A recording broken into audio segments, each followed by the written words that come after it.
Subscribe and click on the bell icon to get the notification of latest videos by BKT Media Private Limited.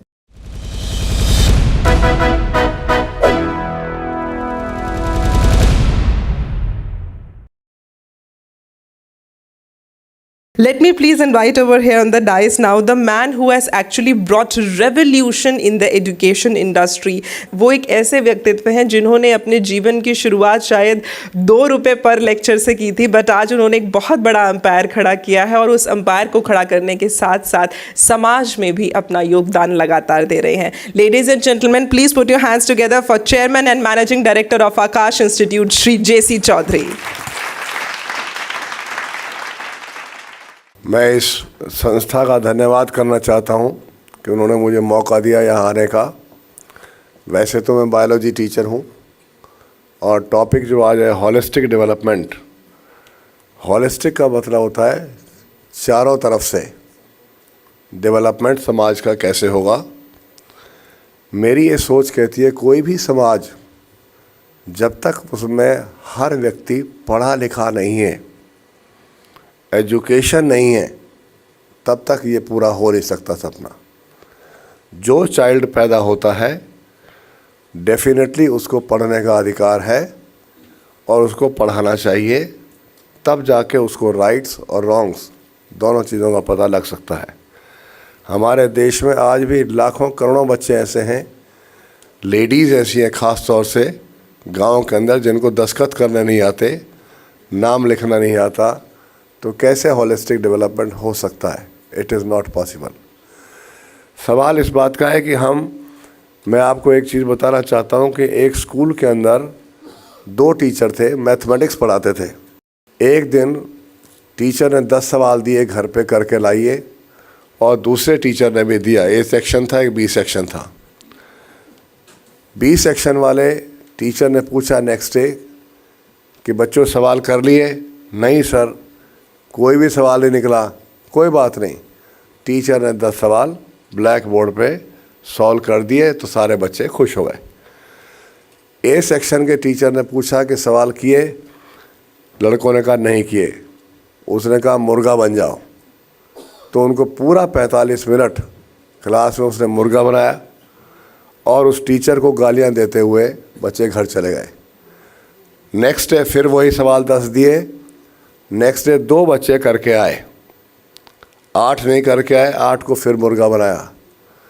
हफ्ते बाद 6 लड़के करके आ गए, 4 रह गए. इस तरीके से एक दिन ऐसा आ गया सारे बच्चे सारे सवाल करके आने लगे और बी सेक्शन के बच्चे वैसे ही बड़े खुश थे कि ये टीचर बड़ा अच्छा है. तो ए सेक्शन के बच्चे टीचर को सारा साल गालियाँ निकालते रहे और बी सेक्शन के बच्चे टीचर की तारीफ़ करते रहे. जिस समय रिज़ल्ट आया तो ए सेक्शन के सारे बच्चे पास थे, बी सेक्शन के सारे बच्चे फेल थे. और जब फेल हुए तो बाहर गेट के इंतज़ार कर रहे थे. किसी ने पूछा भाई क्यों खड़े हो? कहता ज़रा मास्टर जी को बाहर आने दो, इसको सिखाएंगे, इसने हमारा फ्यूचर बर्बाद कर दिया. मैं कहना क्या चाहता हूँ, अगर हम उनको मेहनत करने की आदत ही नहीं डालेंगे तो कैसे सुधार होगा? हर चीज़ रेडीमेड दे देंगे, काम क्यों करेगा? काम करेगा ही नहीं. एक ड्राइव होनी चाहिए ऑल ओवर इंडिया कि इंसान जिसे भगवान ने पैदा किया है अद्भुत है, अद्भुत. इससे बेहतर क्रिएशन गॉड कर नहीं पाया. और इतने 84 लाख जूनियों के बाद, इस जन्म के बाद वो हाथ अगर फैलाता है तो इसका मतलब है वो अपराध सबसे बड़ा है. भगवान ने ये हाथ फैलाने के लिए थोड़ी दिए, मांगने के लिए भगवान ने थोड़ी दिए. भगवान ने तो कहा काम कर रहे हो. तो उनकी नसों में, उनके ब्लड में, उनकी जीन्स के अंदर वो इंजेक्शन लगना चाहिए कि तुम सब कुछ कर सकते हो, तुम्हारे में बहुत पावर है, तुम रिवॉल्यूशन ला सकते हो. हर व्यक्ति ब्रह्मांड है, दिमाग हमारा ब्रह्मांड है पूरा, जो आज तक डुप्लीकेट नहीं बना पाया कोई भी आदमी. तो ज़रूरत इस बात की है कि महसूस कराना है, एक ऐसी फिल्में बने, ऐसी चीज़ें बने जिससे ये नज़र आए कि मैं अद्भुत हूँ, मैं सब कुछ कर सकता हूँ, मुझे मांगने की ज़रूरत नहीं, मुझे हेल्प की ज़रूरत नहीं. अब यूँ तो इंसान हमेशा ही एक दूसरे को देख के जलता है और सिर्फ भाषण देता है। एक आदमी कार पे स्कूटर पे पैदल जा रहा है तो वो सोचता है इसके पास स्कूटर क्यों है, जो स्कूटर पे जा रहा है इसके पास कार क्यों है, जो कार में जा रहा है मेरे पास मर्सिडीज़ इसके पास क्यों है। मतलब प्रॉब्लम क्या है, जो सोच है उस सोच के अंदर नेगेटिव वायरस भरे हुए हैं हर जगह।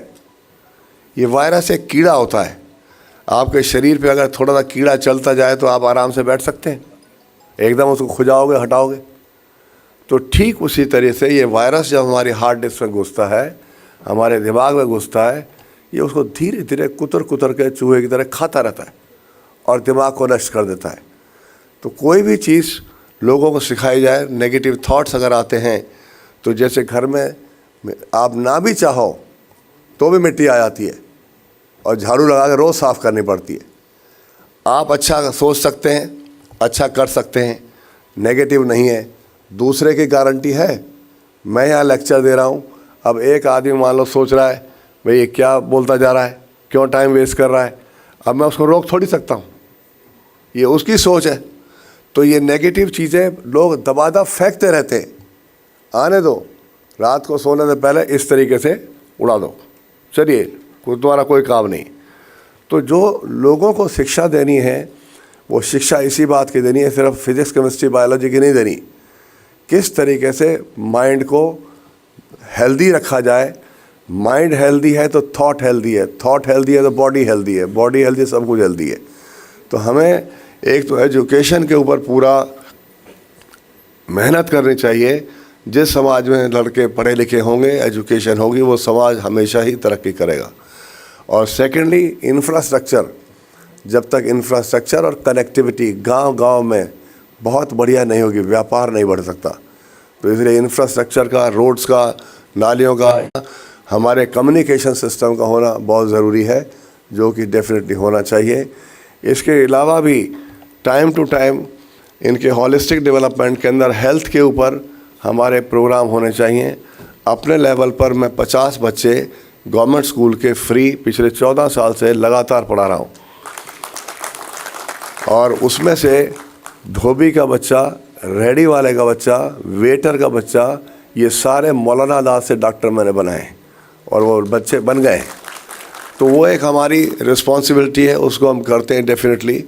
और इसके अलावा भी जो गरीब बच्चे हैं उनके लिए पूरी हेल्प होती है। मैं सोचता हूँ गरीब आदमी कौन होता है, जो चाहता है कि मैं गरीब ही रहूँ, और जिस दिन वो चाहेगा मैंने गरीब नहीं रहना, वो नेक्स्ट डे अमीर बन जाएगा। तो हमारी उनकी सोच को बदलने की ज़रूरत है। प्राइमरली विकास तभी होगा जब लोगों की सोच अच्छी है। लोगों से देश बनता है, लोगों से समाज बनता है। अगर लोग अच्छे हैं तो समाज हमारा वंडरफुल बन जाएगा, ब्यूटीफुल बन जाएगा। अमेरिका क्या है, लंदन क्या है, कुछ भी नहीं है। हमारे यहाँ जितने दिमाग बढ़िया हैं अमेरिकन्स के नहीं हैं, तभी तो हम IITN के यहाँ पकड़ ले जाते हैं। इस देश के अंदर ब्रेन की कोई कमी नहीं है, सिर्फ इसलिए है कि जो रूरल एरिया के अंदर लड़के बैठे हैं, मैंने ऐसे ऐसे लड़के देखे हैं जो बिल्कुल ही झोंपड़ी में रह रहे हैं, और उसके बावजूद भी जो है डेफिनेटली वो बहुत बढ़िया नंबर लेके चले जाते हैं। जिस गांव से, हरियाणा से मैं बिलोंग करता हूं, एक बार मैं वहां गया मिलने के लिए उनसे, तो जो बंदा मर जाता है उसको खेत में जाके दफन करते हैं, मतलब शमशान घाट तक नहीं है। मैंने कहा भैया क्यों नहीं बनाते हो? कहता कोई पैसे नहीं देता। मैंने 10 रुपये नहीं निकाल सकते? गांव की पॉपुलेशन को 10 से मल्टीप्लाई करो, जितने पैसे इकट्ठे होते बाकी मेरे से ले लो, बनाओ इसको। 3 शमशान घाट है, कितना पैसा लगेगा? मेरे से पैसे आधे ले लो, आधे तुम मिला दो, काम चल जाएगा। उन्होंने शमशान घाट बनाना शुरू कर दिया। मैंने कहा जो सफ़र हमारा ज़िंदगी का आखिरी सफ़र है, घर में ज़िंदगी में फर्स्ट क्लास सफ़र करते हैं मर्सिडीज़ में, और जाते टाइम खेत में गाड़े जा रहे हैं। तो वो डेस्टिनेशन जहाँ पर हमने लास्ट ब्रीद करना है, रहना है जाके, उसको तो कम से कम सुंदर बनाओ, पेड़ पौधे लगाओ, पानी लगाओ, लोग आएँ तो कम से कम शांति से बैठें, एक महसूस हो जी चलो जी किसी आत्मा को हम यहाँ पर आए हैं, उनका संस्कार करने के लिए आए हैं। तो एक ज़रा सा इनिशिएटिव लेने से सारे गांव वाले कंट्रीब्यूट करने के लिए तैयार हो गए। तो ये चीज़ें जो है ये समाज के लिए बहुत ज़रूरी हैं। और मैं समझता हूँ कोई भी समाज बिना एजुकेशन के और बिना अच्छी हेल्थ के वो हेल्दी कंट्री नहीं बन सकता। इन दो चीज़ों में फोकस हो, एजुकेशन और हेल्थ, तो हमारा देश कहीं का कहीं पहुंच सकता है। Thank you very much.